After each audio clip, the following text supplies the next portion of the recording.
Hey P squad, welcome to physical education India. मेरा नाम है तेजस्वी श्रीवास्तव और मैं आप सबका एक बार फिर से स्वागत करता हूं साल 2026 के लिए CUET UG physical education 321 course के लिए, जहां पे हम लोग टारगेट कर रहे हैं एलएनआईपी 4 इयर्स बीपीएड आफ्टर 12th और साथ ही साथ आईजीआई में BSc in health and physical education के कोर्स को। और अगर आप लोग इस डोमेन के थ्रू यानी कि सीयूटी यूजी में फिजिकल एजुकेशन डोमेन के थ्रू किसी और फील्ड में भी, किसी और कोर्स में भी एनरोल करना चाहते हो, इस सब्जेक्ट का एग्जाम देके, तो भी आपके लिए परफेक्ट जगह है। आपकी प्रिपरेशन यहाँ से पूरी हो जाएगी। मैं आपको बता दूं कि हम लोग इस सीरीज में हम कुछ डेमो लेक्चर्स कवर कर रहे हैं। तो इसके पहले एक लेक्चर में कवर कर चुका हूं, उसको आप जरूर देख लेना। उसका जो लिंक है नीचे डिस्क्रिप्शन में मिल जाएगा। हमारी जो क्लासेस हैं वो हमारी शुरू होने वाली हैं 15 दिसंबर से। तो ये चीज भी आपको पता होगी, 15 दिसंबर से हम अपनी क्लासेस को शुरू कर रहे हैं। और साथ ही साथ मैंने आपको पहले वीडियो में बताया था, एक बार फिर से बता देता हूं, जो स्टूडेंट्स बोर्ड्स वाले हैं बिल्कुल टेंशन लेने की जरूरत नहीं है कि हमारे तो बोर्ड्स आ जाएंगे जनवरी फरवरी मार्च में, हम कैसे अपनी प्रिपरेशन करेंगे। बिल्कुल टेंशन मत लो। इस कोर्स में 15 दिसंबर के हिसाब से एनरोल हो जाओ। हम इसी के अंदर 2 बैचेस अपने चलाएंगे, एक 15 दिसंबर से स्टार्ट होगा। तो फायदा क्या है कि अगर आप लोग फ्री हो, कभी भी आपका मन करे कि आओ चलो थोड़ा सा फिजिकल एजुकेशन पढ़ लेते हैं, तो आपको रिकॉर्डेड लेक्चर्स मिल जाएंगे, नोट्स मिल जाएंगे, आप आगे पढ़ के फटाफट चले जाना, क्योंकि आसान भाषा में हम पढ़ने वाले हैं। और आपके बोर्ड्स खत्म होने के बाद हम लोग फिर से एक फ्रेश बैच शुरू करेंगे। इसी के अंदर कोई अलग फीस नहीं देनी, कहीं और एनरोल नहीं होना है, इसी के अंदर हम फिर से शुरू करेंगे। तो जिन लोगों ने अभी 15 दिसंबर 2025 से तैयारी शुरू कर दी होगी, उनके लिए वो एक रिवीजन हो जाएगा, थॉरो रिवीजन एग्जाम के जस्ट पहले। और जो लोग बोर्ड्स के बाद एकदम फ्रेश पढ़ना चाहते हो या फिर से थोड़ा सा और पढ़ना चाहते हो, तो उनके लिए भी एकदम फ्रेश स्टार्ट होने वाली है। तो एक ही बैच के अंदर 2 कंप्लीट बैचेस मिलने वाले हैं। तो बिल्कुल कहीं जाने की जरूरत नहीं है, सारी हेल्प आपको यहां से हो जाएगी। फिजिकल टेस्ट की गाइडेंस, स्किल टेस्ट की guidance, mock test, doubt solving, सारी चीजें हो जाएंगी। और साथ ही साथ पीवाईक्यूज भी हम लोग सॉल्व करने वाले हैं। आपको पता है कि हम लोग ने जो टॉपिक इसके पहले पढ़ा था उसमें हमने पीवाईक्यूज भी सॉल्व करके देख लिया था। आज हम लोग पढ़ने वाले हैं एजिलिटी के बारे में। और एजिलिटी के जो नोट्स हैं ये भी हिंदी में भी अवेलेबल हैं, ये आपको क्लासेस में मिल जाएंगे। ऐसे ही जितने भी नोट्स, जितनी भी चीजें हम पढ़ने वाले हैं, मैं आपको पढ़ाऊंगा जरूर इंग्लिश की पीडीएफ से, लेकिन बोल तो मैं हिंदी में रहा हूं। और साथ ही साथ मैं आपको हिंदी की पीडीएफ भी प्रोवाइड कर दूंगा, ताकि जो लोग हिंदी में रीड करना चाहते हैं वो लोग हिंदी में रीड करके नोट्स बना सकते हैं। तो ये आपकी तैयारी 2026 के लिए शुरू हो चुकी है। अगर आप भी इस पूरी लिस्ट में शामिल होना चाहते हो, और मेरा टारगेट है कि आप लोग यहाँ ऊपर आओ ऑल इंडिया रैंक 1 में, जैसे कि हमारे पिछले साल 3 बच्चे आए थे और मल्टीपल सिलेक्शन एलएनआईपी में तो आ ही गए थे, तो यहाँ पे आप कहीं भी आओगे तो ये आपके लिए बहुत सक्सेसफुल बात होने वाली है आपके कैरियर के लिए। और साथ ही साथ हमारे लिए बहुत प्राउड की बात होगी कि आप लोग हमारे साथ जुड़ के अपने फेवरेट कॉलेजेस में जा पाए। चलो फटाफट शुरू करेंगे एजिलिटी टॉपिक को, क्या होती है एजिलिटी, और इसके रिलेटेड जितने भी क्वेश्चंस होते हैं उसको भी हम फटाफट यहाँ पे सॉल्व करेंगे। चलो, What is agility? तो agility is the ability to move the body quickly and efficiently while changing direction, speed और position with control। अब आपने देखा होगा कुछ गेम्स में क्या होता है कि एक एथलीट बहुत जल्दी से अपनी पोजीशन को चेंज करता है। क्यों? क्योंकि भाई उसको ओपोनेंट को टैकल करना है, हो सकता है उसको ओपोनेंट से कट के निकलना हो, या फिर उसकी अच्छी स्किल्स हो, उसका ऐसा टेक्निक हो, या फिर डिमांड हो गेम की कि उसको अपनी पोजीशन को चेंज करके फटाफट अपनी परफॉर्मेंस देनी है या फिर अपनी स्किल को कंटिन्यू करना है। तो ये होता है आपकी एजिलिटी, इसी को हम बोलते हैं। क्या होती है एजिलिटी? ध्यान से देख लो एक बार फिर से। Agility is the ability to move the body quickly and efficiently. ध्यान रखना, क्विकली के साथ एफिशिएंटली भी है। ये नहीं कि तुम सामने से अपोनेंट आ रहे हो, तुम फुटबॉलर हो, बॉल लेके जा रहे हो, सामने से अपोनेंट आया और तुम कट के निकल तो गए लेकिन आगे जाके गिर गए। नहीं भाई, ऐसा नहीं करना है। तुमको कट के निकलना है, फिर बॉल को लेके आगे कंटिन्यू भी करना है, कंट्रोल करते हुए। तो क्विकली, जल्दी भी करना है और एफिशिएंटली भी करना है कि बॉडी तुम्हारी कंट्रोल में रहनी चाहिए। ये नहीं कि एक से कटा के तुम सीधे बाहर, तुमको स्ट्रेचर से बाहर लेके जा रहे हैं, ऐसा नहीं। ठीक है। वाइल चेंजिंग डायरेक्शन, अपनी दिशा को बदलना है। स्पीड भी उसमें होनी चाहिए, जल्दी से भी करना है। और पोजीशन विद कंट्रोल, और कंट्रोल भी आपके शरीर का होना चाहिए। ये सारी चीजें आपके इसके अंदर आएंगी। अब एक चीज बहुत इंपॉर्टेंट है कि ये क्या है, ये एक आपका स्किल रिलेटेड फिटनेस कंपोनेंट है। ठीक है। हम अपने जितने भी ये कंपोनेंट्स होते हैं, जैसे एजिलिटी हो गया, स्पीड हो गया, एक स्ट्रेंथ आपका होता है, स्ट्रेंथ आपका भले ही हेल्थ कंपोनेंट में चला जाता है। तो हम यहाँ पे 2 अलग अलग तरीके से पढ़ते हैं। एक आपका होता है हेल्थ रिलेटेड कंपोनेंट्स, जिसमें आपका body composition, flexibility, muscular strength, strength endurance, ये सब जाता है। और एक आपका होता है स्किल रिलेटेड फिटनेस कॉन्सेप्ट। तो ये तो देखो आपका पूरा एक यूनिटी है। मैं फटाफट दिखा देता हूँ। ये आपका जो पूरा सिलेबस है जो पिछले साल चेंज हुआ था, तो थोड़ा सा इसमें कॉन्सेप्चुअल क्वेश्चंस आने लगे। ये देखो, ये आपका यूनिट 8 है, ठीक है, जो आपका है skill related fitness, physical fitness means, और इसमें हमें 4 टॉपिक पढ़ना है, जिसमें से हम अभी क्या पढ़ रहे हैं, एजिलिटी हम यहाँ पे पढ़ रहे हैं। बाकी टॉपिक्स को हम लोग क्लासेस में अच्छे से कवर करेंगे, ठीक है। तो ये क्या है, स्किल रिलेटेड फिटनेस कॉम्पोनेंट होते हैं। अब यहाँ पे मैं आपको एक चीज नोट करा देता हूँ फटाफट, कि और कौन कौन से स्किल रिलेटेड फिटनेस कॉम्पोनेंट होते हैं अपार्ट फ्रॉम एजिलिटी। तो एजिलिटी तो एक हो गया, इसके अलावा 5 और होते हैं। तो एक आपका देखो, सबसे पहले आप याद करोगे, एक तो एजिलिटी हो गया, मैं एजिलिटी में यहाँ पे लिख देता हूँ। चलो एक बार मैं चेक कर लूँ आपको विजिबल है ज़रा। ठीक है, थोड़ा सा स्क्रीन में बड़ा कर सकता हूँ आई थिंक, एक मिनट ना, चेक कर लूँ मैं। ठीक है, इतना रखते हैं, ठीक है। तो एक आपका हो गया एजिलिटी, दूसरा आप याद करोगे बैलेंस, यहीं पे याद कर लो फटाफट ताकि दोबारा याद करने की जरूरत ना पड़े। तीसरा आपका हो गया कोऑर्डिनेशन, ठीक है, हालांकि नीचे लिखे भी हैं लेकिन जो मिसिंग है वो भी मैं इसमें डाल दूंगा, कोऑर्डिनेशन। साथ में अब इसके बाद एजिलिटी हो गया, बैलेंस हो गया, कोऑर्डिनेशन हो गया, नेक्स्ट आपका आएगा पावर, ठीक है। फिर आपका आएगा रिएक्शन टाइम, और लास्ट में आपका आएगा दैट इज स्पीड। तो ये 6 कंपोनेंट्स आपके होते हैं, agility, balance, coordination, power, reaction time और स्पीड, और इन्हीं 6 से मिलकर हमारा बनता है स्किल रिलेटेड फिटनेस कंपोनेंट्स। अब इनको याद करना देखो कितना आसान है। एजिलिटी, बैलेंस, कोऑर्डिनेशन याद करो, ए बी सी, ए से एजिलिटी, बी से बैलेंस, सी से कोऑर्डिनेशन, ये याद हो गया। और फिर याद करो PRS, power, reaction time and speed. ये 6 आपके क्या हो गए, स्किल रिलेटेड फिटनेस कंपोनेंट्स ये आपके हो गए, ठीक है। चलो एजिलिटी के ऊपर वापस फोकस करते हैं। It's requires speed, balance, coordination, reaction time. तो इन सब के कॉम्बिनेशन से ही आप मिला के एक अच्छी एजिलिटी जो है अपनी बॉडी में प्रोवाइड कर सकते हो। ये आप इमेजेस देख सकते हो, यहाँ पे देखो क्या हो रहा है, किस तरीके से अपना डायरेक्शन चेंज कर रहा है। ये इस डायरेक्शन से भागता भागता आया, यहाँ पे टच किया और वापस इसी डायरेक्शन में पीछे भागेगा। तो ये क्या कर रहा है, अपने डायरेक्शन को चेंज कर रहा है। ये आपने देखी होंगी, ये आपकी पोल ड्रिल्स होती हैं, जनरली फुटबॉलर्स जो होते हैं इसको बहुत ज्यादा करते हैं। तो ये भी आपका क्या है, एजिलिटी का ही है एक एग्जाम्पल, कि किस तरीके से आप अपनी पोजिशन को चेंज कर रहे हो, ठीक है। फिर देखो, ये है कुछ फीचर्स एजिलिटी के। Ability to start, stop and change direction rapidly. इसमें स्टार्ट भी होता है कि भाई जैसे आपको बोला कि गो, तो आपको उस पर रिएक्ट भी करना है, तो ये भी एक टाइप की एजिलिटी है कि कितनी जल्दी आप रिएक्ट कर सकते हो। स्टॉप, आपको बोला रुक जाओ, तो आप कितनी जल्दी रुक पा रहे हो। और साथ ही साथ डायरेक्शन चेंज करने की बात तो हमने ऊपर कर ली है। रिक्वायर्स क्विक फुटवर्क, आपको अपना जल्दी से फुटवर्क भी करना होता है। एजिलिटी जो है ऑब्वियस ही बात है फुटवर्क पे बहुत ज्यादा बेस्ड है, तो आपको अपने पैरों की पोजिशन को बहुत अच्छी तरीके से क्विक रखना पड़ता है, जल्दी रखना पड़ता है, ताकि आप लोग एजिलिटी को परफॉर्म कर पाओ, ठीक है। शार्प बॉडी कंट्रोल होता है, बॉडी कंट्रोल बहुत शार्प होता है। आपने जो अच्छे फुटबॉलर्स हैं उनको देखा होगा, जैसे मेसी हो गए, नेमार हो गए, रोनाल्डो हो गए, और किसी का नाम अगर मैं मिस कर रहा हूँ वो आपका फेवरेट है तो बुरा मत मानना। ये लोग कितनी जल्दी अपने डायरेक्शन को चेंज करते हैं, तो ये एजिलिटी ही इनका होता है, ठीक है। एंड फास्ट डिसीजन मेकिंग, जल्दी डिसीजन भी लेना पड़ता है। सामने से 2 ओपोनेंट आ रहे हैं, किधर जाना है, राइट जाना है, लेफ्ट जाना है, बीच से निकलना है, या अपना डायरेक्शन चेंज कर लेना है पीछे की तरफ, ये सारी चीजें आपका क्विक डिसीजन मेकिंग में आता है। किन गेम्स में इंपॉर्टेंट है, तो फुटबॉल में बहुत ज्यादा इंपॉर्टेंट है, बास्केटबॉल हो गया, बैडमिंटन हो गया, कबड्डी, टेनिस, ऑलमोस्ट हर गेम में एजिलिटी आपकी इंपॉर्टेंट है। अदरवाइज हम इसको स्किल रिलेटेड फिजिकल फिटनेस के अंदर नहीं डालते, ये आपके स्किल्स का बहुत इंपॉर्टेंट पार्ट होता है, ठीक है।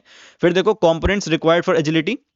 सबसे पहला स्ट्रेंथ, स्पेशली इन लेग्स। तो पैरों में स्ट्रेंथ बहुत ज्यादा जरूरी है, क्यों, क्योंकि leg strength provides the power needed to push off the ground quickly. आपको ग्राउंड से धक्का देने के लिए आपके पैरों में ताकत भी होनी चाहिए, तो इसीलिए आपको स्ट्रेंथ में, सॉरी लेग्स में स्ट्रेंथ जरूरी है। देन स्पीड ऑफ मूवमेंट, कितनी जल्दी आप अपने मूवमेंट की स्पीड कर पा रहे हो। Health, athletes execute quick steps, तो कितनी जल्दी आप अपने स्टेप्स को रख पा रहे हो, कितनी जल्दी डिसाइड कर पा रहे हो, ये आपका स्पीड ऑफ मूवमेंट में आएगा। देन बैलेंस एंड कोऑर्डिनेशन, मैंने आपको बताया था कि भाई एजिलिटी का मतलब सिर्फ ये नहीं है कि आप अपना डायरेक्शन चेंज कर लो, बस आपको अपनी बॉडी को बैलेंस में भी रखना पड़ेगा। अगर आप बॉडी को बैलेंस में नहीं रखोगे तो फिर आप किस तरीके से एजिलिटी परफॉर्म करने के बाद खुद को कंट्रोल ही नहीं रख पाओगे और आप तो गिर जाओगे। तो आपको क्या करना है, खुद को बैलेंस में भी रखना है, ठीक है। तो ये एक आपका हो गया। फिर है reaction time. Reaction time allows athletes to respond instantly to opponents और सिग्नल्स। कितनी जल्दी आप रिस्पॉन्ड कर पा रहे हो, कितनी जल्दी आप रिएक्ट कर पा रहे हो, वो भी आपका रिएक्शन टाइम एक एजिलिटी का कॉम्पोनेंट हो जाएगा। देन फ्लेक्सिबिलिटी भी है। Flexibility help joints and muscles move freely. लोच आपने सुना होगा, फ्लेक्सिबिलिटी जो हमारी होती है कि हमारी मसल्स फ्री तरीके से मूव कर सकती हैं, हम अपने हाथ को पीछे ले जा सकते हैं, दोनों, कुछ लोग होते हैं जो पूरे हाथ को पीछे टच कर लेते हैं, ऐसे आगे निकाल लेते हैं, तो ये क्या होती है, हमारी फ्लेक्सिबिलिटी होती है, जो कि हमारे जॉइंट्स और मसल्स को फ्रीली मूव कराने में हेल्प करती है, ठीक है। स्ट्रेचिंग वगैरह आप करते होगे तो ये हमारी फ्लेक्सिबिलिटी को ही इंप्रूव करता है, ठीक है। अब देखो टाइप्स ऑफ एजिलिटी देख लेते हैं फटाफट। बहुत सिंपल सी है। सबसे पहले एक ओपन एजिलिटी, एक है क्लोज्ड एजिलिटी। क्या होती है इन दोनों में, डिफरेंस क्या है? देखो, ओपन एजिलिटी का मतलब होता है, ओपन से इसका मतलब समझना, ओपन खुला। तो कुछ ऐसे इन्वॉल्वमेंट या फिर ऐसा एनवायरमेंट आपका बेसिकली जहां पे अनप्रिडिक्टेबल स्टिमुलस हो। अनप्रिडिक्टेबल स्टिमुलस का मतलब है कि आपको पता ना हो कि आगे क्या होने वाला है। फॉर एग्जाम्पल, मैं फुटबॉल में बॉल लेके जा रहा हूं, मैं भाग रहा हूं, सामने से दो ओपोनेंट आ रहे हैं, मुझे नहीं पता कि वो ओपोनेंट मेरे राइट से टैकल करेगा, मेरे लेफ्ट से टैकल करेगा, या फिर स्लाइड मार के टैकल करेगा, या क्या करेगा। तो वो मेरे लिए क्या है, वो मेरे लिए एक ओपन एनवायरमेंट है कि कुछ भी वहां पे हो सकता है, मुझे नहीं पता। हो सकता हूं मैं उन दो के ऊपर नजर डाल रहा हूं, इधर से कोई तीसरा आ जाए जो मुझको टैकल कर ले। तो ये पूरा ओपन एनवायरमेंट है जिसमें मुझको अपनी एजिलिटी को परफॉर्म करना होगा। तो कोई भी ऐसी ओपन स्किल्स हो गई या ओपन एजिलिटी एनवायरमेंट हो गया जहां पे कुछ भी हो सकता है। बास्केटबॉल में आप ड्रिबल करके जा रहे हो भाई, कोई भी आके आपको टैकल कर सकता है। तो ये किसके एग्जांपल्स हो गए? ये ओपन एजिलिटी के एग्जांपल्स हो गए। जनरली देखो हम इसको काउंट करते हैं ओपन स्किल्स में, ठीक है।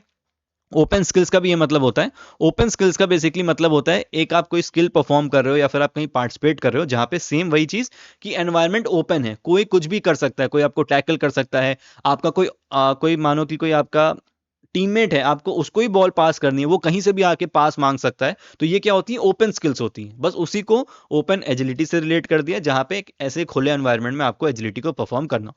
क्लोज्ड एजिलिटी जस्ट उसका अपोजिट हो गया और कुछ नहीं है। प्री प्लान्ड होती है, आपको पता होता है कि आगे क्या होने वाला है।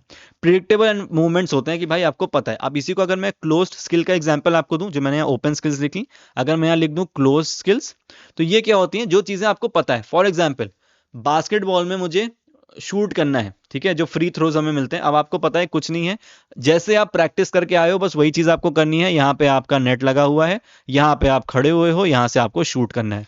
कोई कुछ भी कर ले। हाँ, इसमें हम लोग थोड़ा सा जो ऑडियंस का जो इन्वॉल्वमेंट होता है, प्रेशर जो इन्वॉल्वमेंट होता है, टाइम का जो प्रेशर होता है, इन सब चीजों को एक्सक्लूड करते हैं। सिर्फ समझने के लिए हम यहाँ पे इस टॉपिक को पढ़ते हैं कि क्लोज स्किल का मतलब है कि जो भी चीजें वो प्लान्ड है, वहां पे कुछ नया नहीं होने वाला, जो जैसा था वैसे ही होने वाला। तो ऐसी आपकी क्लोज्ड एजिलिटी हो गई, जैसे कि कोन ड्रिल्स हो गई, लैडर ड्रिल्स हो गई, जो कि आपको पता है कि आपको कैसे परफॉर्म करनी है। जैसे कि इसके एग्जांपल, क्लोज ड्रिल के एग्जांपल्स देखो ये हैं कि भाई आपको पता है, आप प्रैक्टिस कर रहे हो, आपके जो पोल्स हैं वो यहीं लगे हुए हैं और ये यहीं पे रहेंगे, आपको हर बार आना है और बस इनसे निकल के अपने ड्रिल को परफॉर्म कर देना है। ये भी देखो आपका क्लोज स्किल का है, क्लोज एजिलिटी का है, सॉरी, कि यहाँ पे भी आपके देखो जो कोन्स हैं, जो मार्कर्स हैं, वो यहीं पे रहेंगे और आपको आके बस अपनी परफॉर्मेंस यहाँ पे कर देनी। तो आई होप आप लोग ओपन और क्लोज के बीच में मतलब समझ गए होंगे, ठीक है।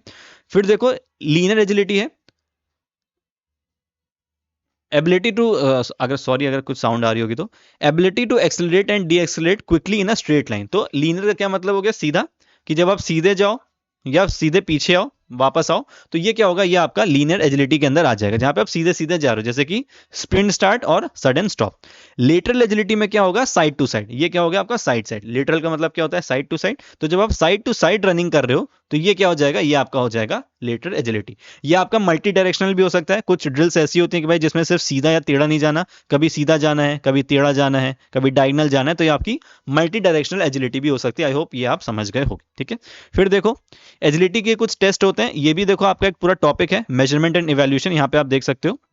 इसमें हमको देखो सब पढ़ना है, एजिलिटी के बारे में, शटल रन के बारे में, सीमो एजिलिटी टेस्ट, तो इनको हम डिटेल में पढ़ेंगे। पर फिर भी क्योंकि एजिलिटी टॉपिक है और इसके अंदर ये आता है, तो ये कुछ और टेस्ट हैं, हम ये तो देखो पढ़ने ही वाले हैं। शटल रन एजिलिटी का टेस्ट होता है, सीमो एजिलिटी टेस्ट एजिलिटी का होता है, लेकिन इसके अलावा देखो एक Illinois agility test, T agility test और 505 एजिलिटी टेस्ट, इनका भी आप नाम याद रख लो बस। इनके बारे में डिटेल में क्वेश्चन नहीं आने वाला क्योंकि ये सिलेबस में नहीं है। मैं बस आपको इसलिए बता रहा हूं क्योंकि हम एजिलिटी पढ़ रहे हैं, तो एजिलिटी के अंदर और कौन कौन से टेस्ट आते हैं ये थोड़ा सा आइडिया आपको बस होना चाहिए। बाकी जब टेस्ट से क्वेश्चन आएंगे तो आपका शटल रन से या फिर सीमो एजिलिटी से क्वेश्चन आएगा, और कहीं से क्वेश्चन नहीं है, ठीक है। तो ये तीन नाम है, ये इंपॉर्टेंट है, आप इनको याद रख सकते हो।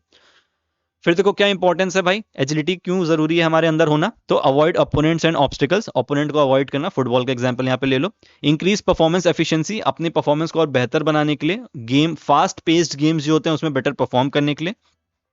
इंजरी को रिड्यूस करने के लिए, reduces injury risk by improving body control, क्योंकि एजिलिटी में बॉडी कंट्रोल का पार्ट है, सॉरी बैलेंस का पार्ट है, तो ये आपको इंजरी से भी बचाती है। अगर आप कहीं गिर रहे हो तो भाई आपकी बॉडी में अच्छी एजिलिटी है, तो आप खुद को वहां से तुरंत डिस्ट्रैक्ट करके मूव कर सकते हो। और essential for reaction based sports, जिस भी गेम्स में रिएक्शन चाहिए, स्विमिंग में स्टार्ट होती है, ट्रैक एंड फील्ड में स्टार्ट होती है, फुटबॉल में विसल होती है, या फिर आपको रिएक्ट करना होता है, इन सब गेम्स में जहां पे रिएक्शन जरूरी है वहां पे आपको अच्छी एजिलिटी होना भी जरूरी है, और एजिलिटी इन्हीं सब चीजों में मदद आपको करती है। Examples, kabaddi, football dribble, badminton rallies, basketball defence, ये सब आपका इसके अंदर आ जाता है। ठीक है, चलो इसके बाद नेक्स्ट है मेथड्स टू इंप्रूव एजिलिटी। बहुत सिंपल से हैं, क्या क्या मेथड्स हो सकते हैं जिनसे आप अपनी एजिलिटी बेटर कर सकते हो। तो एक तो लैडर ड्रिल्स हो गई। ठीक है, आपने देखा होगा जो इतनी बड़ी सी एक लैडर होती है, ये ग्राउंड पे ऐसे बिछी हुई होती है और आपको इसके अंदर से जंप करने को आपके कोचेस बोलते हैं। या तो सिंगल जंप बोलेंगे, या तो साइड टू साइड बोलेंगे, या फिर इन एंड आउट बोलेंगे कि अंदर बाहर ऐसे आप करो। तो ये आपकी ड्रिल्स हो सकती हैं। कोन ड्रिल्स होती हैं जिसमें आपका टी ड्रिल, 5-10-5 शटल, ये सब हो सकता है कि आप कोन्स लगा दो और फिर इनके रिगार्डिंग ड्रिल करो कि आपको यहाँ से स्टार्ट करना है, यहाँ जाना है, यहाँ से यहाँ, फिर वापस यहाँ, फिर यहाँ, और इस तरीके से आप मूवमेंट अपना यहाँ करते हो। रिएक्शन ड्रिल्स होती हैं जहाँ पे आप लाइट्स, साउंड्स या कोच के कमांड का यूज कर सकते हो। कोच सामने खड़े हो जाते हैं, सबको बोलते हैं राइट, तो आप लोग तुरंत राइट जाते हो। वो बोलते हैं लेफ्ट, तो तुरंत लेफ्ट जाते हो। वो बोलते हैं फॉरवर्ड, तो आप लोग फॉरवर्ड भाग के आते हो। तो ये क्या है, ये भी आपके रिएक्शन ड्रिल्स हो सकती हैं। फिर लायोमेट्रिक ड्रिल्स होती हैं जहाँ पे पावर का बहुत ज्यादा यूज होता है, जैसे आपके लेटरल हॉप्स हैं, जंप कट ड्रिल्स हैं। आप लोग ने स्टेयर्स जंप करी होंगी तो वो भी क्या होती है, या फिर आपने स्क्वाट जंप्स करी होंगी। ये सब क्या होते हैं, लायोमेट्रिक होते हैं जहाँ पे पावर का बॉडी में यूज होता है। पावर क्या होती है बेसिकली, पावर होती है हमारी स्ट्रेंथ और हमारी स्पीड का कॉम्बिनेशन, कि जब हम किसी काम को स्पीड और साथ ही साथ स्ट्रेंथ में करते हैं तो वो क्या होती है, वो हमारी पावर कहलाती है। तो अगर कभी आपसे कोई पूछे कि पावर और स्ट्रेंथ में क्या डिफरेंस होता है, तो जो स्ट्रेंथ होती है उसमें जनरली जरूरी नहीं है कि स्ट्रेंथ में स्पीड का काम हो। स्ट्रेंथ में कभी कभी हम आराम से भी, अगर हम कितना वेट उठा लें, मैक्सिमम स्ट्रेंथ जिसको हम बोलते हैं, वो भी हम पढ़ेंगे अपने पूरे टॉपिक्स में।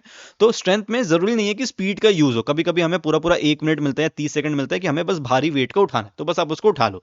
लेकिन पावर में क्या होता है कि कोई काम हम करते हैं तो स्ट्रेंथ तो चाहिए, साथ में स्पीड भी उसमें चाहिए कि जल्दी से जल्दी उसको हमें करना है। ठीक है, तो ये पावर और स्ट्रेंथ के बीच में डिफरेंस होता है। फिर स्पोर्ट्स स्पेसिफिक और एजिलिटी ड्रिल्स हो सकती हैं, आपके स्पोर्ट्स से रिलेटेड स्पेसिफिक ड्रिल्स हो सकती हैं। ठीक है, जैसे शैडो ड्रिल्स हो गई, जिगजैग ड्रिबल इन सॉकर हो गया, और फिर शटल रनिंग भी आपका एक होता है 10x4। हालांकि इसको तो हम लोग डिटेल में यहाँ पे 4x10 या 10x4 बोल लो, इसको हम लोग एजिलिटी टेस्ट में पढ़ने वाले हैं। तो ये क्या होता है, ये आपके कुछ तरीके होते हैं एजिलिटी को डेवलप करने के, उसको इंप्रूव करने के। ठीक है, चलो तो आई होप आपको एजिलिटी पूरा अच्छे से समझ में आ गया होगा कि क्या होता है एजिलिटी। हिंदी वाले नोट्स भी पूरे आपको मिल जाएंगे। ठीक है, यहाँ पे भी समझ में आ जाएगी, चपलता जिसको हम हिंदी में बोलते हैं, सारी चीजें हिंदी में ये आपको रीड करने के लिए मिल जाएंगी। चलो फटाफट कुछ पीवाईक्यू सॉल्व करते हैं जो आपके पेपर में आए हुए हैं। ये सब आपके कब के हैं, 2025 के ही हैं। तो आप समझ सकते हो कि अगर आप ये सॉल्व कर पा रहे हो तो इसका मतलब है कि आपकी जो तैयारी है वो अच्छी चल रही है और आप हमारे ऊपर भरोसा कर सकते हो। चलो, which of the following is not a skill related fitness component. अब ये एजिलिटी का तो नहीं है, लेकिन क्योंकि मैंने आपको बता दिया है एजिलिटी भी इस क्वेश्चन का पार्ट है, तो आपको अब ये सॉल्व हो जाना चाहिए। मैंने आपको क्या बताया था कि स्किल रिलेटेड फिटनेस कॉम्पोनेंट्स कौन कौन से होते हैं, ए, बी, सी, पी, आर और S. Agility, balance, coordination, power, reaction time और स्पीड। तो स्पीड है, एजिलिटी है और बैलेंस है। एजिलिटी है, बैलेंस है और स्पीड है। क्या नहीं है, फ्लेक्सिबिलिटी। फ्लेक्सिबिलिटी आपका क्या होता है, ये आपका एक हेल्थ रिलेटेड फिटनेस कंपोनेंट होता है। ठीक है, जैसे मैंने आपको बताया था ना कि आपका स्ट्रेंथ, एंड्योरेंस, मैक्सिमम स्ट्रेंथ हो गया, बॉडी कॉम्पोजिशन हो गया, फ्लेक्सिबिलिटी हो गया, ये सब कहां जाता है, ये सब आपका हेल्थ के अंदर जाता है। ठीक है, तो इस चीज को आपको ध्यान रखना है। तो पहले का आंसर हो गया फ्लेक्सिबिलिटी, कि ये आपका एक स्किल रिलेटेड फिटनेस कंपोनेंट नहीं। चलो सेकंड क्वेश्चन देखो। आफ्टर द बैडमिंटन मैच के बाद, observing the performance of Ruchi, the coach asked her to practise some ladder drills and shuttle runs. तो बैडमिंटन के एक मैच हो जाने के बाद जो कोच हैं उन्होंने अपनी जो उनकी एक स्टूडेंट थी रुचि नाम की, उन्होंने उससे बोला कि तुम एक काम करो, जाके लैडर ड्रिल्स करो और शटल रनिंग करो। On which fitness component the coach wants Ruchi to focus on. अब आपने पढ़ा है, हमने ऊपर देखो यहाँ क्या देखा था कि लैडर ड्रिल्स हम कहाँ यूज करते हैं, किस चीज को इंप्रूव करने के लिए, एजिलिटी को। शटल रन हम कहाँ कर सकते हैं इंप्रूव करने के लिए, एजिलिटी को इंप्रूव करने के लिए हम इसको यूज करते हैं। तो इसका आंसर आपका क्या हो जाएगा, एजिलिटी एंड स्पीड। ठीक है, एजिलिटी और साथ ही साथ स्पीड के ऊपर हम फोकस यहाँ पे कर रहे हैं, स्ट्रेंथ के ऊपर हम कर नहीं रहे हैं। लैडर ड्रिल्स में स्ट्रेंथ का कुछ काम आएगा नहीं, हालांकि स्ट्रेंथ एक इनडायरेक्ट कंपोनेंट है जो कि एजिलिटी को बेटर करने में मदद करता है, लेकिन यहाँ पे हम स्ट्रेंथ को डेवलप नहीं कर रहे हैं। ठीक है, फिर एक्सप्लोसिव पावर हम यहाँ पे नहीं कर रहे हैं। ठीक है, यहाँ पे कोई स्ट्रेंथ और स्पीड का काम नहीं है, स्ट्रेंथ और बैलेंस का यहाँ पे काम नहीं हो रहा। मेन जो फोकस हो रहा है that is on agility and on speed. तो इसको आपको यहाँ पे ध्यान रखना है। चलो एक क्वेश्चन ये देखो, ये आपका लास्ट यूनिट का ही है, एजिलिटी, स्पीड, बैलेंस, पावर। देखो हम ये यहीं पे सब पढ़ेंगे। कितना इजी क्वेश्चन था ये, पावर, स्पीड, एजिलिटी, बैलेंस, इनके बारे में बस आपको आंसर करना था। लेकिन अगर आपको इनमें से एक या दो भी पता होंगे तो आप इजी आंसर कर पाओगे। देखो कैसे सॉल्व करना है। एजिलिटी हमें पता है, हमने अभी पढ़ा क्या होता है। Football player running towards the ball to receive the pass, नहीं। Volleyball player lifting their body high into the air, नहीं। Sudden change of direction to hit a tennis ball, तो ये समझ में आ रहा है। ए का क्या हो गया, ए का हो गया हमारा 3। अब ए का 3 देखो, इसमें है और इसमें है, तो 2 काट दो और 4 काट दो। ये आपका कहलाता है एलिमिनेशन मेथड। इसको यूज करके आप अपने सवाल को बहुत इजी बना सकते हो, आपको कंफ्यूज होने की जरूरत नहीं है। एलिमिनेशन मेथड से हमने क्या किया, हमें श्योर है कि एजिलिटी का जो आंसर होगा, यानी कि ए का आंसर होगा 3। तो भाई ए का देखो यहाँ 1 दिया है तो इस ऑप्शन को काटो, यहाँ पे ए का 1 दिया तो इस ऑप्शन को काटो। तो 2 और 4 तो आपके ऑप्शन नहीं होने वाले। हमें आंसर कहां ढूंढना है, ऑप्शन नंबर 1 में और आंसर नंबर 3 में, ठीक है। और देख लेते हैं, अब देखो इसमें बी और बी कॉमन दिया है, बी का 1 बी का 1 चेक कर लेते हैं। स्पीड का दिया है, a football player running towards the ball to receive the pass, बिल्कुल स्पीड तो यही हुई ना कि फुटबॉल प्लेयर भाग रहा है तो वो जल्दी से जल्दी पहुंचना चाह रहा है पास को रिसीव करने के लिए, तो सी स्पीड का हो गया, तो बी का 1 ठीक दिया। अब देखो नेक्स्ट है बैलेंस और पावर। मैंने आपको पावर का मतलब बताया था, पावर का क्या रिलेट कर पा रहे हो, क्या होगा, हैंड स्टैंड इन जिम्नास्टिक्स या फिर volleyball player lifting their body high into the air. तो ये देखो क्या हो जाएगा, ये हो जाएगा आपका पावर का एग्जाम्पल। वॉलीबॉल प्लेयर जब हवा में कूद रहा है तो पावर की वजह से तो कूद रहे हैं ना, उसकी पैर की स्ट्रेंथ और कितनी अच्छी या कितनी जल्दी वो जंप कर पा रहा है, वो उतना ऊपर जा रहा है, तो ये आपका किस में आएगा, पावर के अंदर ये आपका आ जाएगा। तो डी का हो गया 2, डी का 2 देखो 1 में दिया है तो ये ऑप्शन आपका करेक्ट। और बैलेंस क्या हो जाएगा, हैंड स्टैंड इन जिम्नास्टिक्स। जब जिम्नास्टिक्स में हम हैंड स्टैंड करते हैं या फिर even not only in gymnastics, कोई भी हम परफॉर्म करें से हैंड स्टैंड अगर हम परफॉर्म कर रहे हैं जनरली भी, तो हमें क्या चाहिए होता है, बैलेंस हमें चाहिए होता है, ठीक है। तो आई होप आपको ये पूरा टॉपिक समझ में आया होगा, चीजें आपको समझ में आई होंगी। फिर से मैं बता दूं, 15 दिसंबर से हमारी क्लासेस शुरू हो रही हैं। ऐसी बहुत आसान भाषा में हम सारे टॉपिक्स को पढ़ने वाले हैं, नोट्स आपको देने वाले हैं, पीवाईक्यूज एमसीक्यू प्रैक्टिस करने वाले हैं। बहुत आराम से आपकी पूरी प्रिपरेशन हो जाएगी, बिल्कुल टेंशन लेने की जरूरत नहीं है। चलो, कोई भी अगर आपका डाउट हो तो आप कमेंट सेक्शन में नीचे डाल सकते हो। पेपर पिछले साल सिलेबस आपका चेंज हुआ था तो इस बार थोड़ा सा अच्छा पेपर आ सकता है, पर उसके लिए हम लोग तैयार हैं और आपको भी हम तैयार वहां पे करना चाहते हैं। चलो, कोई भी डाउट हो, कुछ भी हो तो आप कमेंट सेक्शन में लिख सकते हो। नंबर आपका सामने दिया हुआ है 6307333645, इस पर भी व्हाट्सएप करके आप अपनी क्वेरीज को कंप्लीट कर सकते हो। कोर्स ज्वाइन करने के लिए नीचे डिस्क्रिप्शन में सारे लिंक दिए हुए हैं, वहां से आप ज्वाइन कर सकते हो। चलो, मिलते हैं अगली क्लास में। Thank you so much for watching this video.